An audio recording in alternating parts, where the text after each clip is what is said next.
Welcome to the In My Opinion Show with Ronald Barrington Robinson and friends, seen on the internet 24 hours, 7 days a week. Folks, you can view our catalog, which is extensive with about 300, almost 400 shows. Just go to IMO RBR or RBR IMO and then go to videos and see, take your pick of the shows that you would like to view. I want to welcome our very talented co-host, Mr. Henry Hatter. Thank you, Ron. Good afternoon. And Mrs. Jackie Williams. Hello, everyone. News brief. Those using Roundup should think about this product before using it, and it may cause cancer. We've all seen these advertisements on the television, so pay and take heed. If you feel like you have a medical issue, see your medical practitioner immediately. Let's take a moment to pay homage to those people that have died and the destruction and the hardships to thousands in this recent hurricane in the Bahamas and the United States and other places around the world.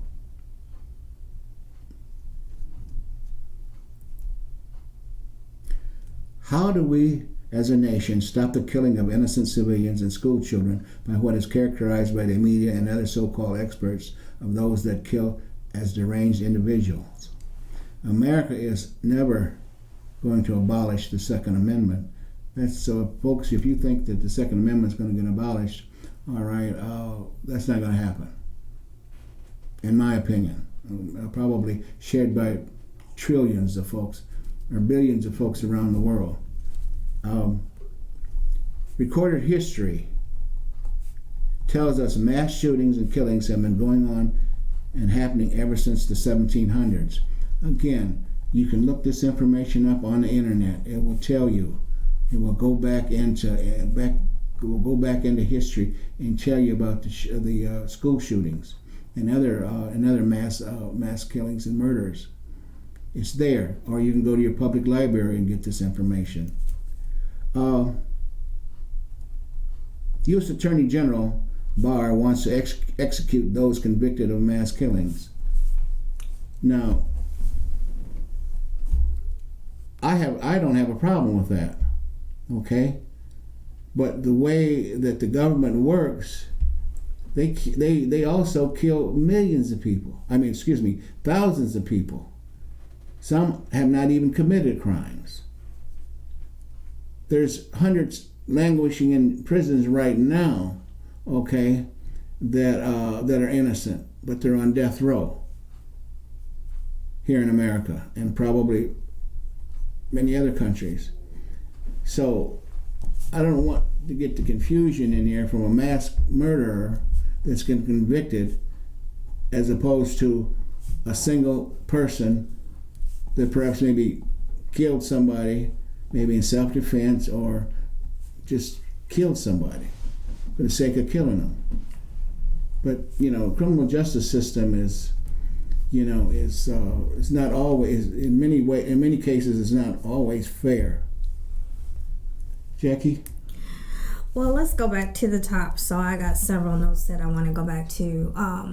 This issue with our young people not being safe on the grounds of when they're trying to learn, we got several things that are going on. For one, we need stricter gun laws, and it's not going to remove your Second Amendment law that you can have a right to bear arms, but what it will do is keep firearms out of the hands of people who are not responsible.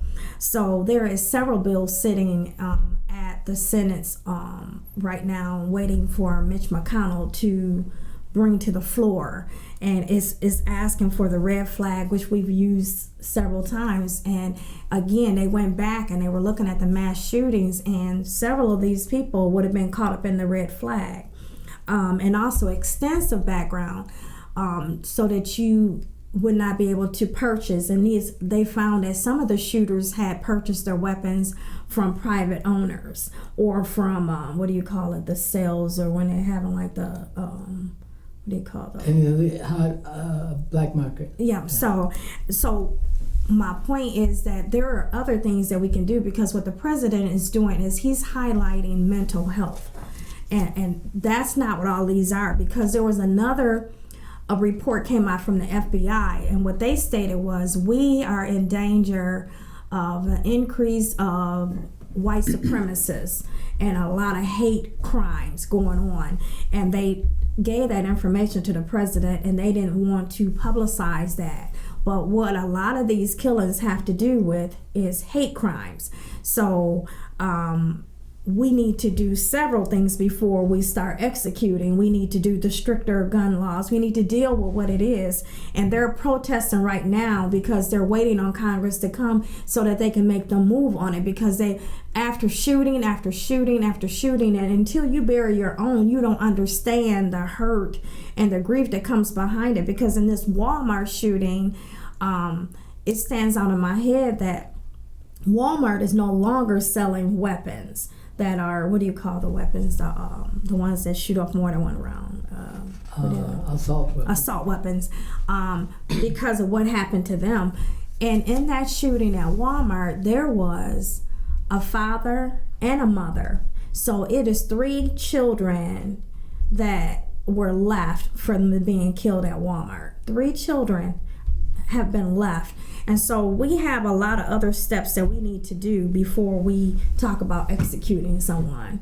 And kind of like what you said, Ron, there are so many people that have been executed that were innocent. Well, in this case, we should not publicize, push one crime up on a pedestal versus another because you don't want to do other stuff. So I'm not interested in trading off restricting gun laws and having more safety and background checks, and as opposed, and letting them have execution. That is not an answer to me, that you're going to execute them. These people don't care. They have, it's kind of like the suicide bombers. They go out and they're willing to die for their cause. So they don't care if you execute them, but how many people are they going to kill before you get them?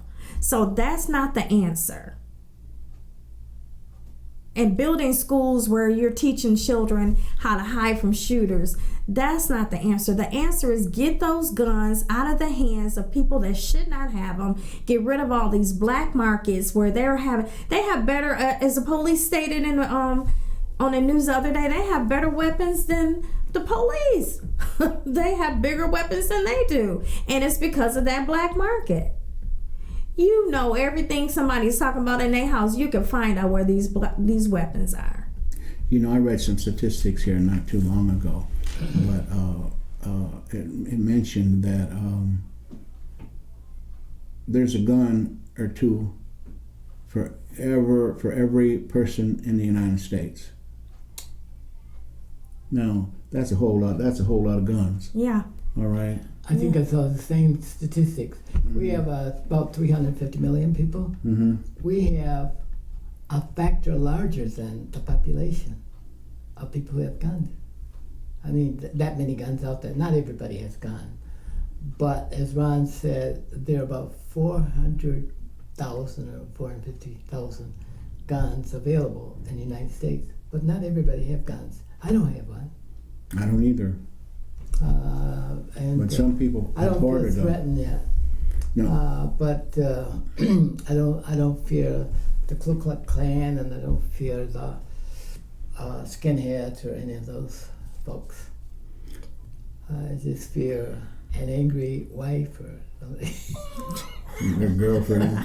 Well, I'm sorry that you don't fear, because there is major crimes going on, because and it's all about leadership, and we go back to this leadership.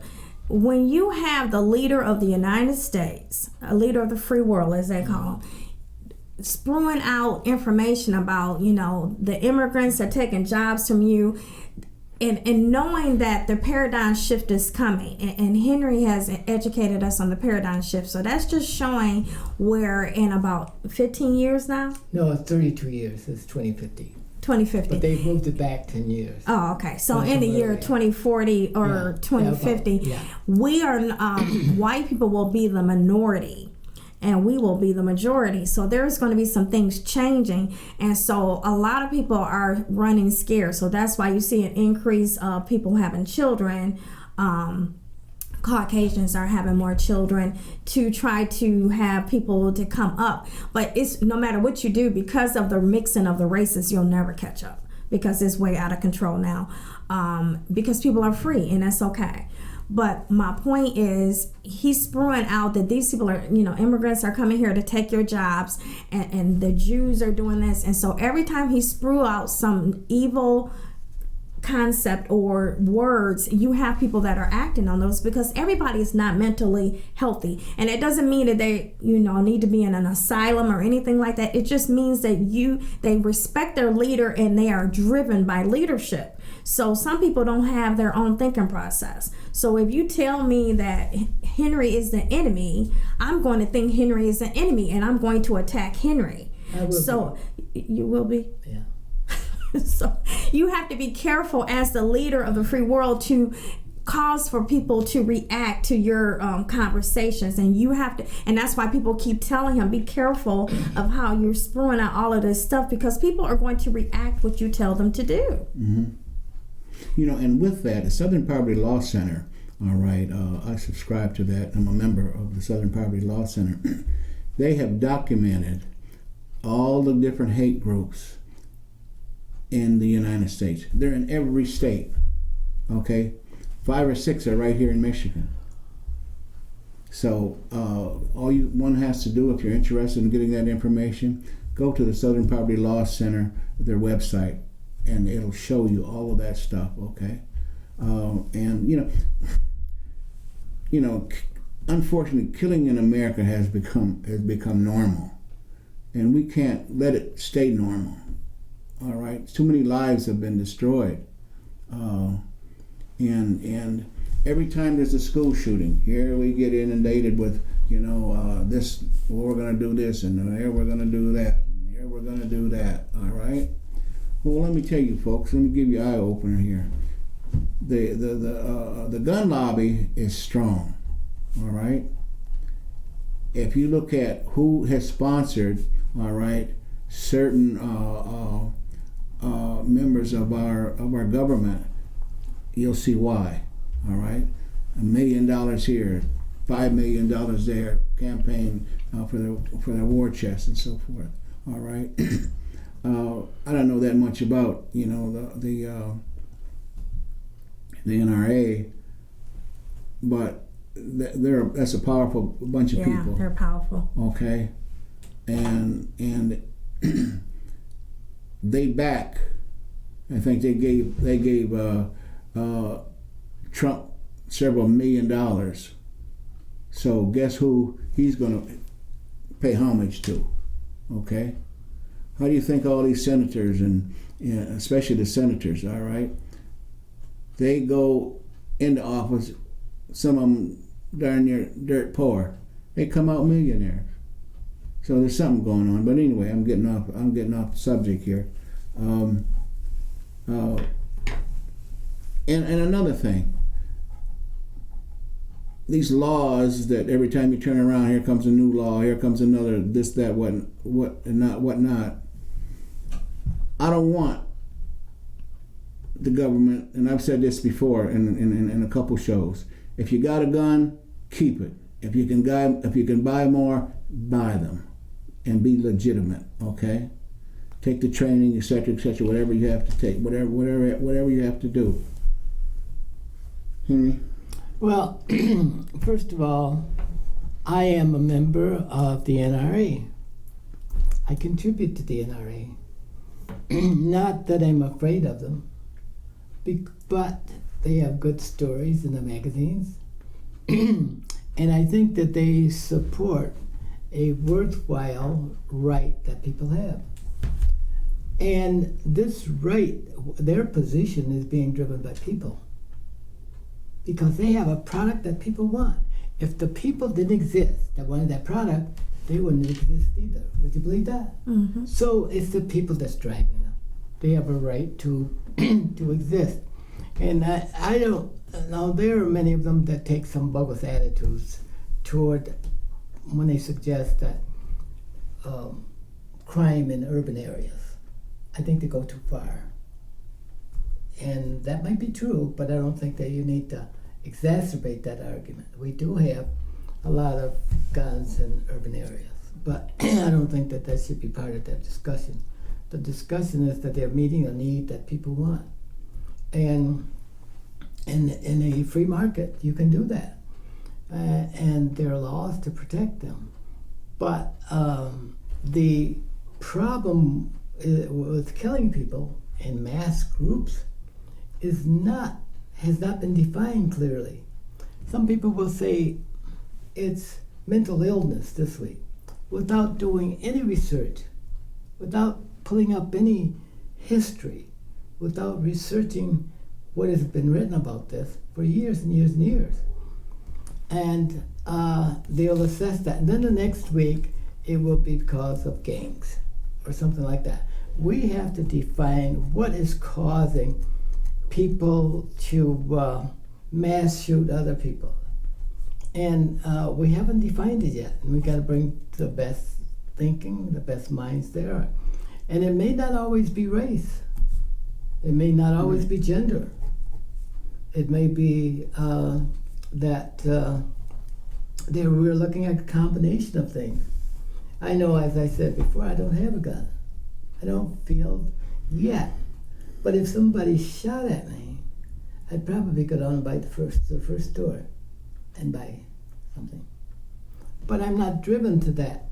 I think that we are driven to mania in this country by politicians and by people who are scared.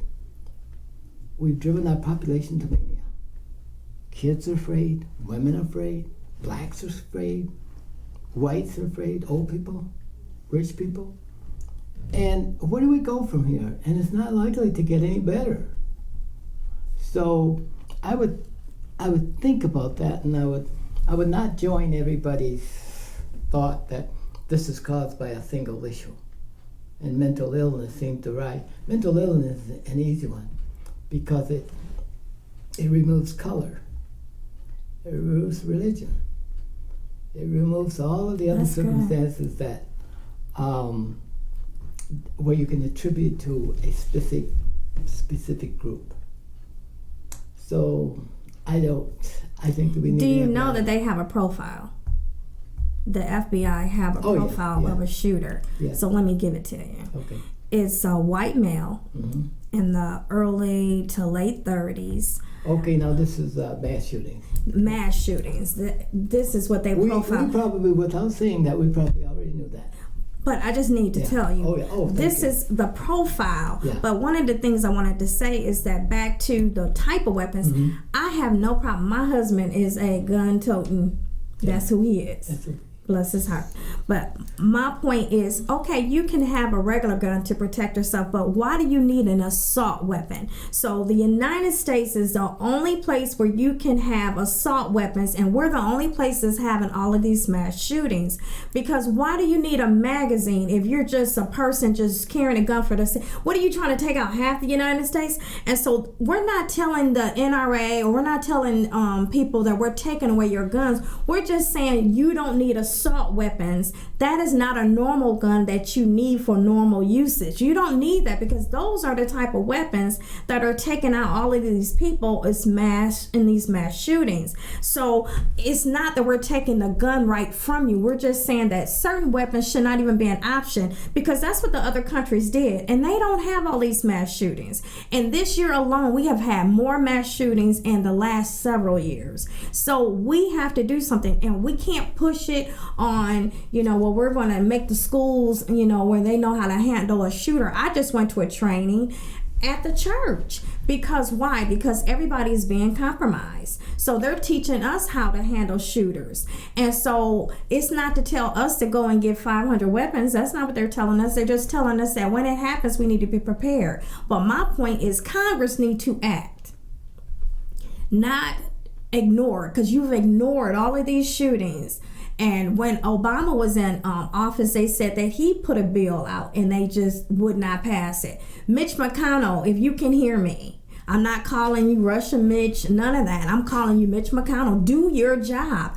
Do what you were elected to do. You are elected to bring whatever bills they're passing in the House to the Senate. That's your job. J-O-B. Your job is not to protect the president. Your job is not to protect the NRA. Your job is to bring the bills that were passed by the House. And we need you to do that. When you get off your vacation, come back and do your job, because we're tired of planning funerals instead of planning for people to remove weapons that are not legal.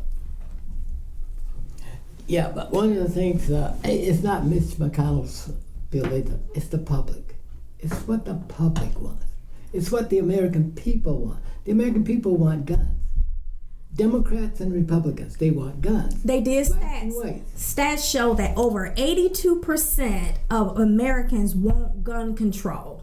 Yeah, they might limit it. So 82, yes. Yeah. So they're not saying that you can't have, that we just want gun control. Yeah. So the things that you can do, because the president was all for doing the background checks until he got the phone call from his daddy, the NRA. And they said, no, you won't be talking about that. He changed the whole script. And now he's talking about mental illness. Mental illness have been around for years. Yeah. And like you said, that doesn't have a color, and that's just throwing something out into space and hoping somebody catch it. Mm-hmm. So that's not the problem. But it has to be incumbent within the people to reason this out. It can't be to any one man. We have to walk through this and have these discussions and decide the proper action. Not one person. But the point is, you have to have the conversation. Exactly. If Mitch McConnell is not going to bring it to the House, Mitch McConnell is not at our level. No, but I'm saying this is the only way we're going to get something done. We can march all day long, but if you're not going to bring a law that says you cannot sell this, that's what they're, when they have like those gun shows. That's where they were finding some of these weapons were purchased at gun shows. So if you're not going to have the conversation where you can make laws, we can't make laws. We can push for the people that's in position to listen to us, but they have the power. And like they said on the news, we're tired of talking to ourselves. We want them to act. We put them in place to make laws. Mm-hmm. That's your job. But people don't do things for benevolent reasons. Not my problem. They do things because they're forced to do that, to take those positions. There are probably many senators believe that we ought to have gun control, but the people around them just don't want it. And then also, they want free markets. And then also, the population of the United States, 350 million or more? A little bit less. How in the world can you police that many folk? You can't. You can't. It's impossible. All right?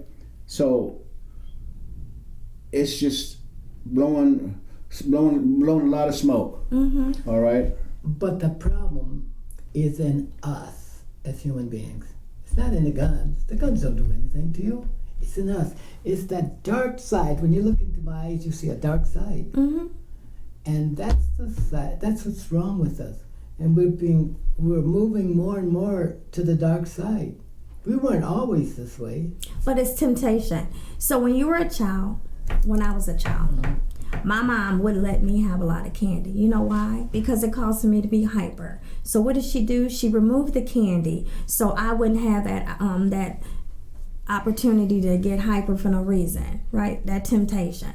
So if you know that people are not able to police themselves like they should, then you should not make it readily available. So that's my point. I'm not saying... It's a very good point. So you cannot make it available if you know people are abusing the situation. But we have to think through that as a collective society to make that happen. But not as one distant group, isolated. But I think right now, because of the mass shootings, it has hit almost every home, because now you're going in Walmart. Who goes to Walmart? A lot of Americans go to Walmart. Can you imagine? Sometimes you have to put their shoes on and say, I'm a Myers shopper, more so than Walmart.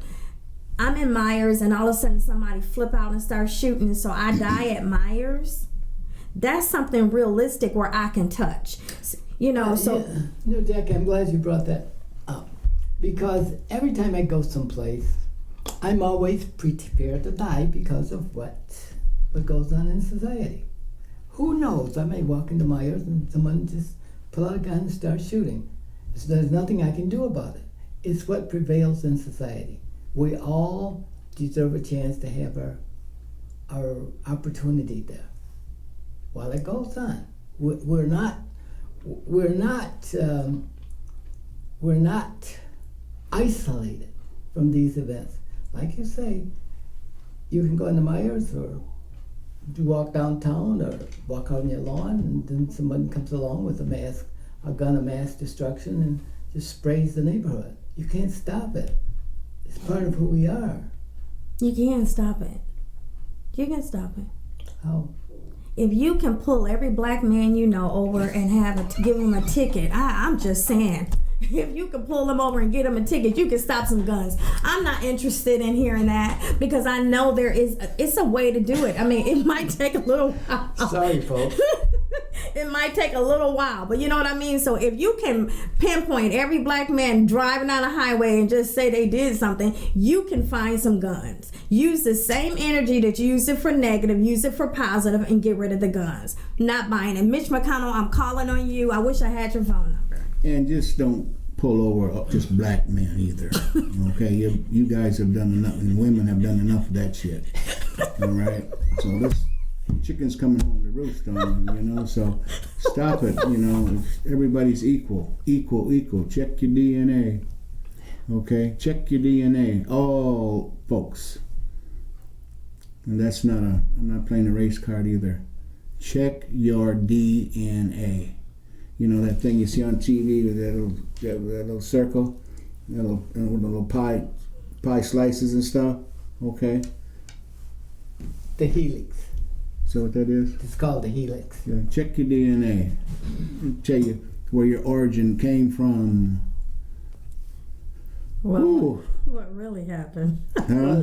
What really happened? You know what I mean? Well, Jackie, now what recommendations would you make to Mr. Trump? Why don't we just compose a letter from the In My Opinion show to him and ask him to respond? I like that idea because you know what? When I was growing up, they had the Schoolhouse Rock. Okay. That's how I learned about government. The Schoolhouse Rock. You remember the Schoolhouse Rock? Yes. It Elvis had real good Presley. It had real good information in it. So this is what it is. A lot of times we don't move forward because we don't know the process. The process is to make our senators and our congressmen work for us because we put them there. And if we didn't elect them, they wouldn't be there. So right now, there's going to be a big flip because a lot of people are not running again. So there's going to be a lot of stuff going on. But we have to hold them accountable. So when Mitch McConnell went back home over the summer break, he couldn't get any rest. They were around his house, letting him know how displeased they were with his service in the Congress. But you're talking about him behind his back. If you don't compose a letter, hold on. Oh, okay. If you don't compose a letter and send it to them and ask them to explain, and then let's share it with the audience. I don't want him to explain. What I want him to do is I want him to... You don't want to have a conversation? I want to have a conversation, but I just want him to do the job that he was put there to do. As the head of Congress, his job is to present whatever bill that comes from the House that goes to the Senate. His job is to bring it to the floor. Either they vote it up or they vote it down, but that's his job. Mm-hmm. His job is not to pick and choose. But it's provisional. Yes. It depends on the strategy, the House strategy. He can't go beyond that. No, but he can pull what's already there. So yeah, but the other members of the Senate may not want him to. Well, I would encourage him to do his job. But with that, Mitch, do your doggone job, okay? Because I don't think you'll be around Kentucky too much longer. This is Ronald Barrington Robinson saying for the In My Opinion show, stay focused.